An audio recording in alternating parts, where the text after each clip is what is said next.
some iced coffee, definitely need it.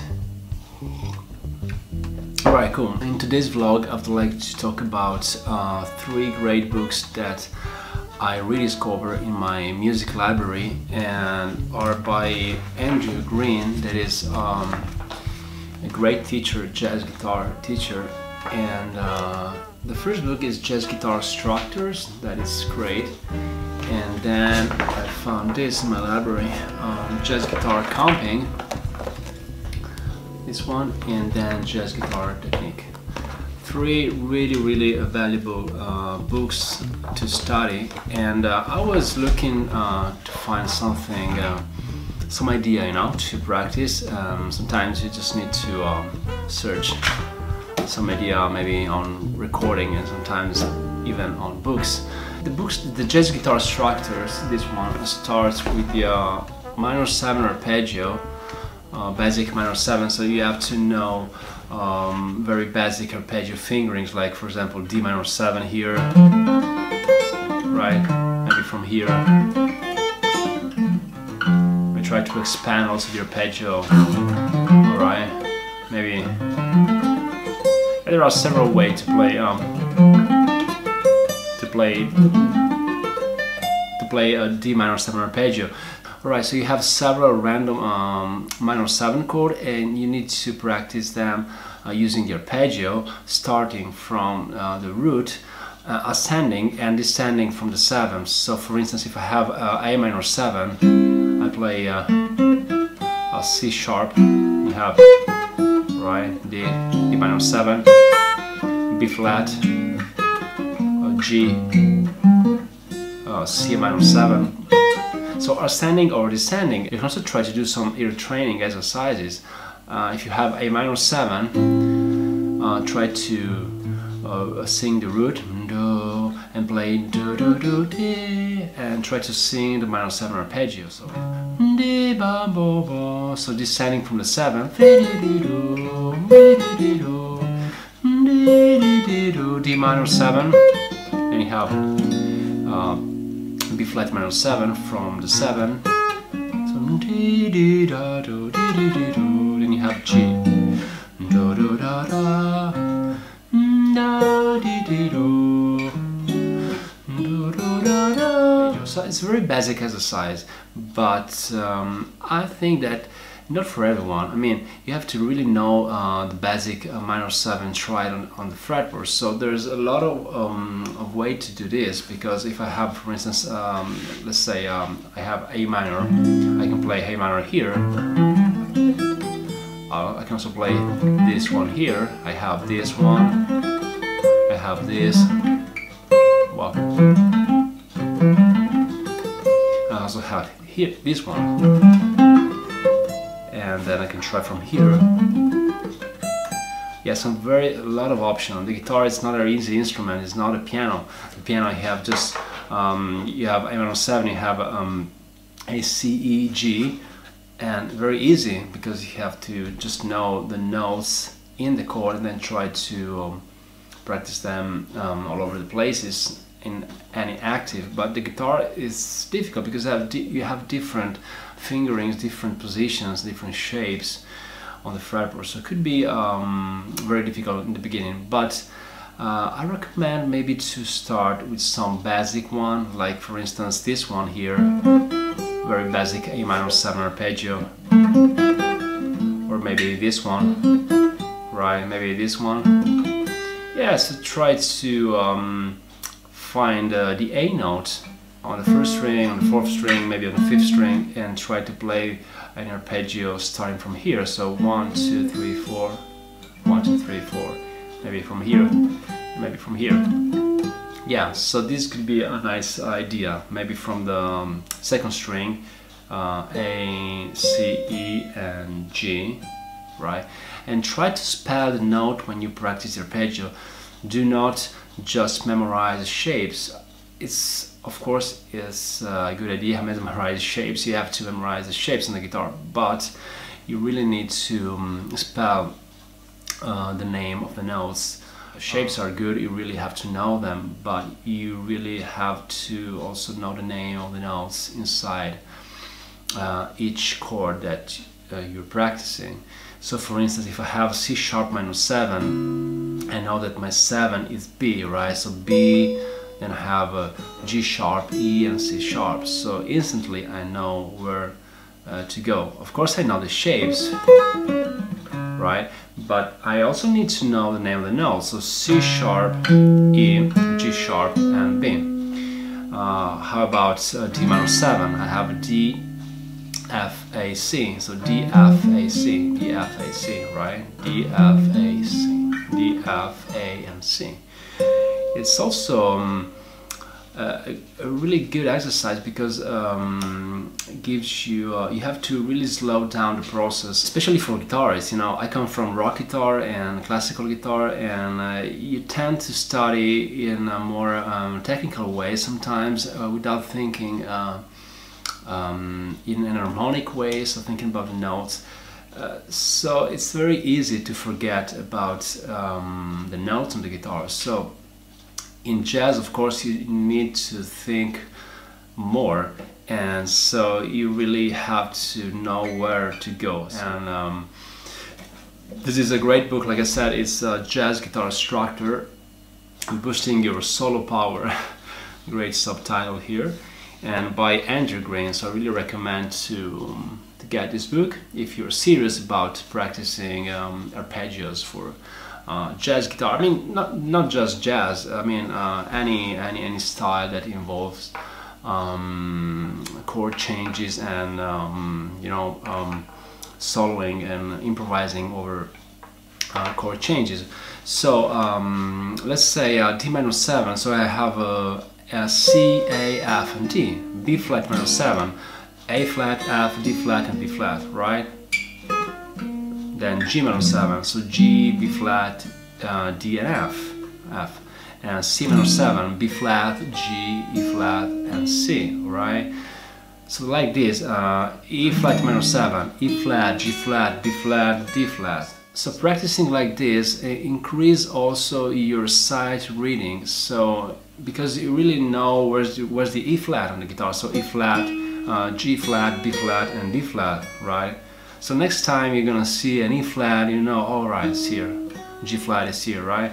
So B minor 7, then F minor 7. So F, A flat, C, and E flat. Then E, C sharp, A, and F sharp for F sharp minor 7. Then A flat minor 7. You have a G flat, E flat, C flat, or B and A flat, right? And then E, G, B, and D, right? So just try to spell the note of the chord each time. It's super helpful. I mean, at least for me, super helpful because you really know where the notes are on the fretboard. So don't underestimate this exercise. This kind of exercises, you're gonna be much more confident when comes the time to improvise over chord changes. So I really recommend to, like I said, play your arpeggio, say the note in your arpeggio, right? So you get the idea. And then second exercise on the book, same thing, but the first inversion. So you actually need to play the arpeggio from the minor third in this particular case. So if you have A minor 7, you play this thing here. So from the A minor, from the C, so C, E, G, and A, right? So you have this arpeggio, first inversion, right? And try a different area of the neck. Maybe try from here. Maybe you can also.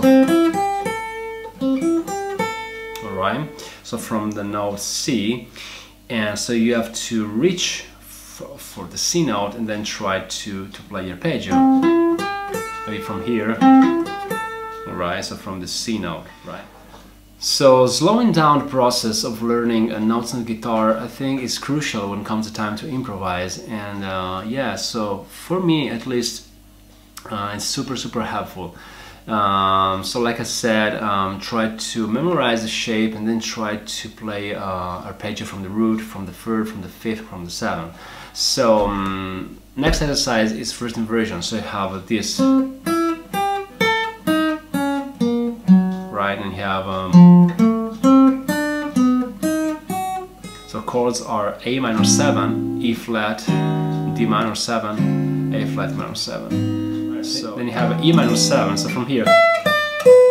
So from the root descending to the minor third, and then you have C sharp minor 7.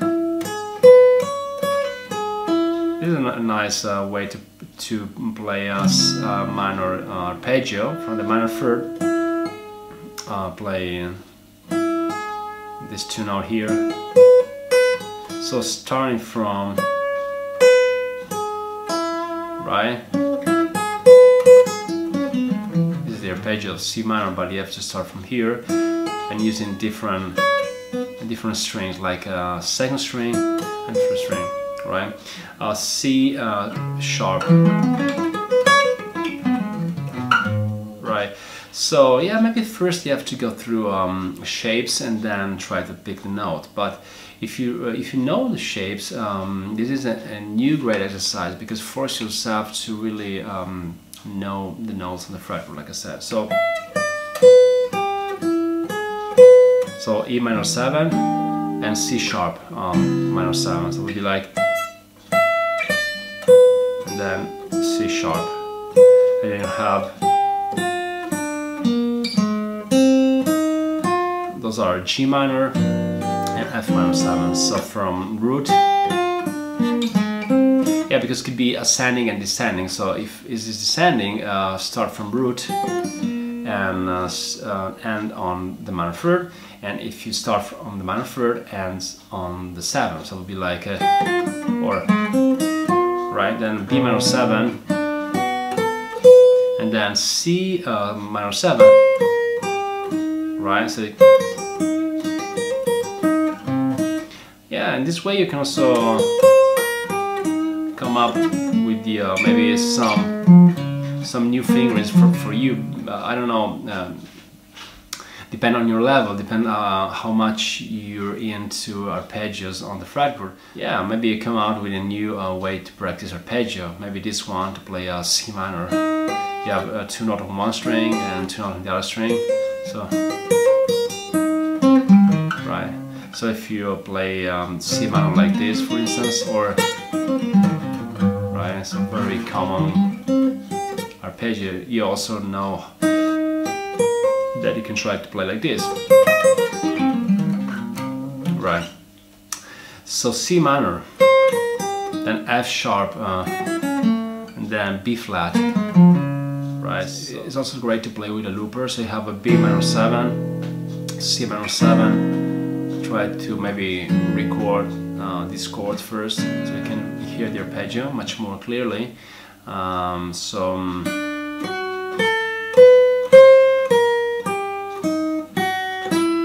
Right, and then A minor 7, E flat, and then D minor, D minor, and then A flat minor 7, and then E minor 7, and C minor 7, G minor 7, F, and then B minor 7, C minor 7, F, and then B flat, right? So you get the idea also for this exercise. So also really good to practice sight reading, and then also you start to visualize the shape, right, for any of these arpeggios. So you have a root position arpeggios and first inversion arpeggio, right? And then you can try second inversion, and the chords are A minor 7, E flat, D, and A flat, all minor 7 chord. So it would be like and then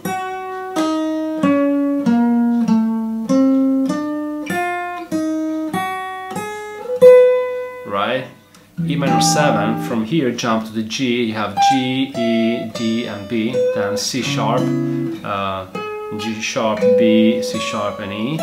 Then you have G minor 7, so you can play a B flat here. So you can play B flat, G, and then F and D, or maybe from here See, so there are a few options on the guitar, and then you have F minor 7 from the 5th, ascending, then B minor 7, so then C minor 7, then F sharp, then B flat. Yeah, so try to test yourself if you really know this is E flat minor. Sorry, this is E flat minor 7, so try to test yourself if you really know where to go. A flat, then E, then C sharp, or you can also try say G minor, D, A, and B, B minor 7, right? So then you have a 13 version, so starting from the minor 7, and if you practice descending, you're starting from the 5th, right? So you have, and this is E flat, then D, and then you have A flat minor 7. So this is a new finger actually, because I'm thinking about a note. So, but you can, of course, you can try to practice like this, A flat minor, right? So I played A flat minor 7, then you have E minor 7, so from the 7, then C sharp, so from the 5th, then G, so from the 5th, then F, then B, then C, then F sharp, then B flat from A flat, right? Right, then you have A from the G, right? And then E flat minor 7, then D, and then A flat, then E, then C sharp again. Let's practice from E minor 7, so you have B, G, A and D, then C sharp from B, and then G minor from F. A super challenging thing to practice on the arpeggio, and if you try to do this like every day, you really get to know the minor 7 arpeggio really good on the guitar, and you also improve your sight reading. So I really recommend to practice in this way. You can also try to write down several random minor 7 chords. You don't have to buy the book, but you have the idea to practice, right?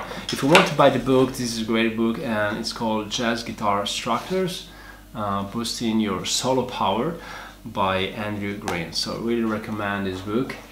And right, arpeggio rules. Then you have the Jazz Guitar Comping by Andrew Green, the blue one, and it starts with very basic chord diagrams, like very basic jazz guitar chord, like drop 3, you know, voicing, G major 7, sharp 5, you know, all this kind of voicing that you have to know first, maybe, to go through this book. So first thing to do is try to play all these voicing here, try to play them maybe in a row and see if you really know how to play them without any mistakes, because sometimes we skip through the process of learning chord. You really have to know them, trying to play them in a row. So for instance, if I have G major 7, right, then I try to play G major 6 like this, right, then G6-9, then G major 7 sharp 4, G major 7 sharp 5, right, and then G major 7 up here, drop 2, right, and then try to play C major 7, then try to play C major 6, C6-9, then C major 7 sharp 4, sharp 11, and C major 7 sharp 5, and then C major 7 up here, right? And then you have to go through all minor chords, dominant chords, and minor 7 flat 5 and diminished chord. Once you've done this, maybe you're good to move on the book. The first exercise is the voice leading progression through a 2-5-1, right? And so if you have A minor 7, D7 and G, right, you have some ideas using 3-note voicing. So if you have A minor 7, D7 and G major 7, right, so try to see which notes stay the same. In this particular case, you have the 7 of F minor 7 moves down an F step to the 3rd, which becomes the 7 of G major 7. So if you have A minor 7, D7 and G, you have this kind of motion here. So G, da, ba. So try to sing the bass, to sing the melody. So this is kind of a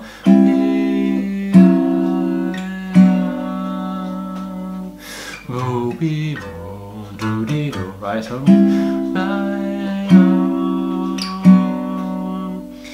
and then try with another voice, for instance with C on top. So be so you have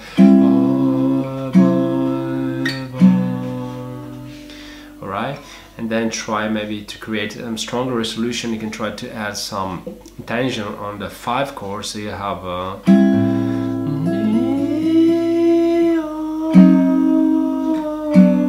so this kind of motion. Alright, so you have all this kind of motion here. So this or alright, you have the same thing, the voice leading with 2-5-1 minor. So you have a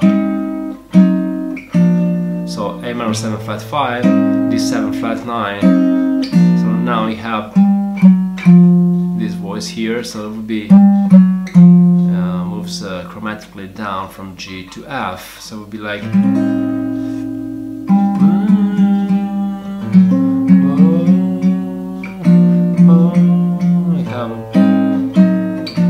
right, and then with the 3rd,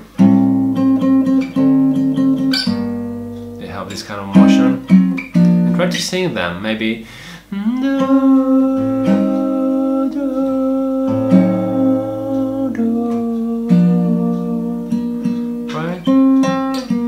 Have the flat 5 on top, it becomes flat 9. So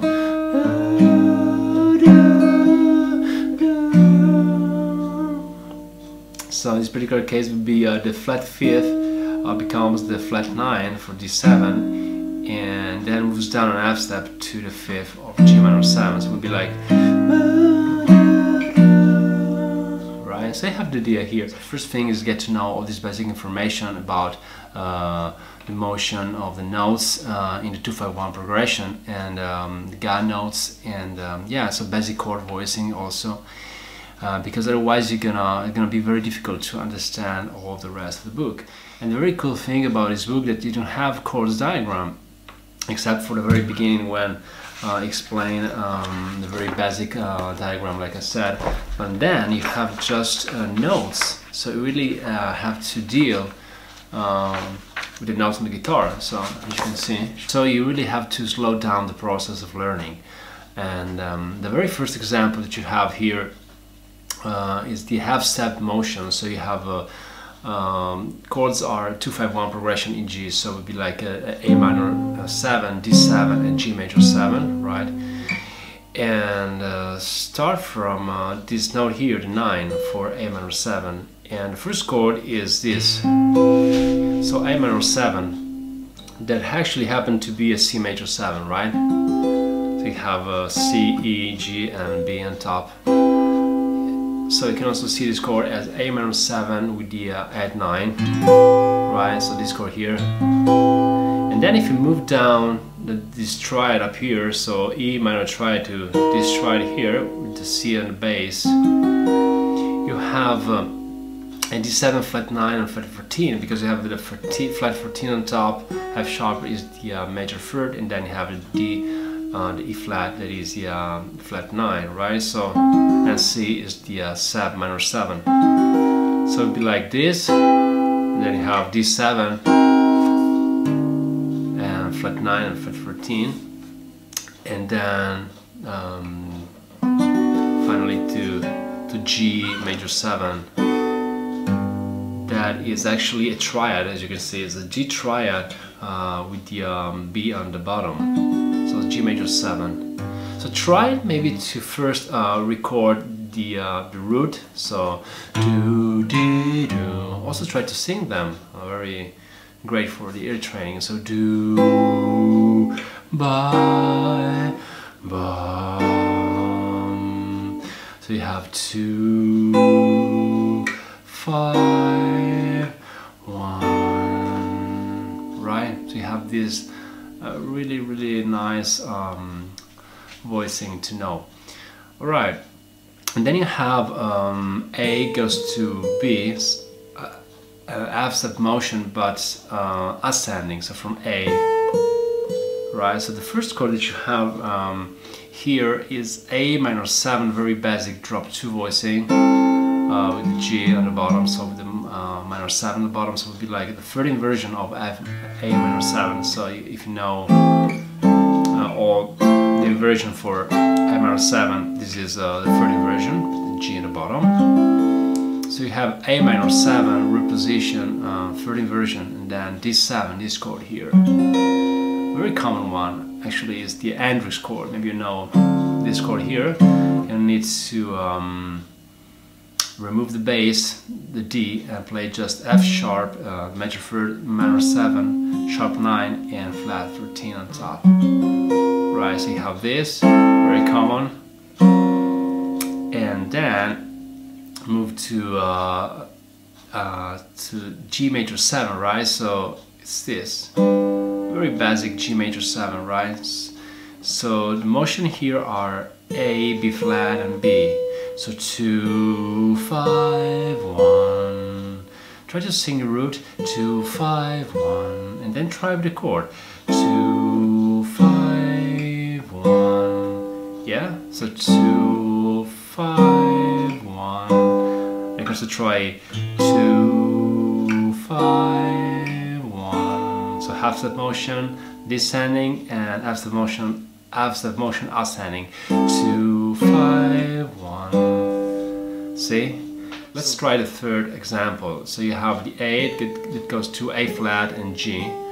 So you have 2, 5, 1, right?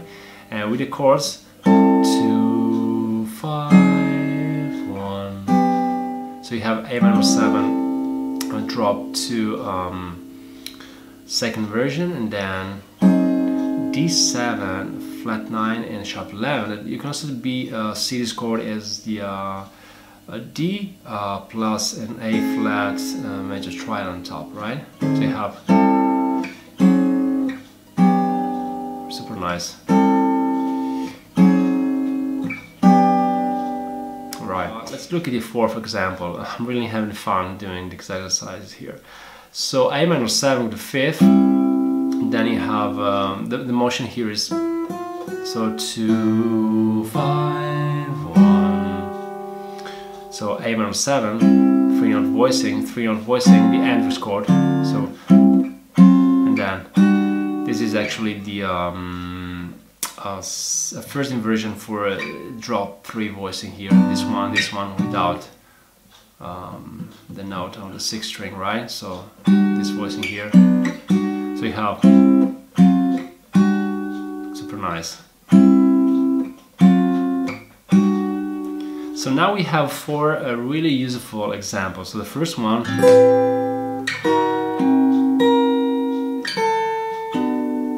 you have the second one, that is this one.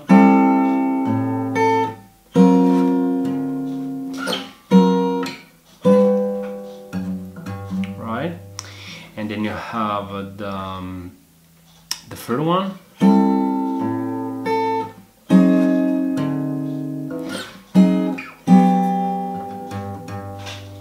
And then the fourth one.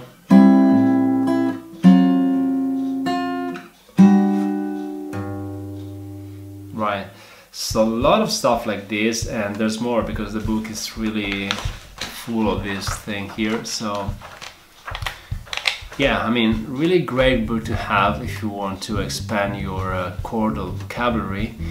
And yeah, so I'll try to make another vlog maybe discussing more about the jazz guitar comping, and also the this one, the jazz guitar technique. It's great also. So if you don't have this book, I really recommend to get your copy because are super useful. So jazz guitar structures, jazz guitar comping, and jazz guitar technique. Right, so the vlog for today is done, and I'll catch you on the next one.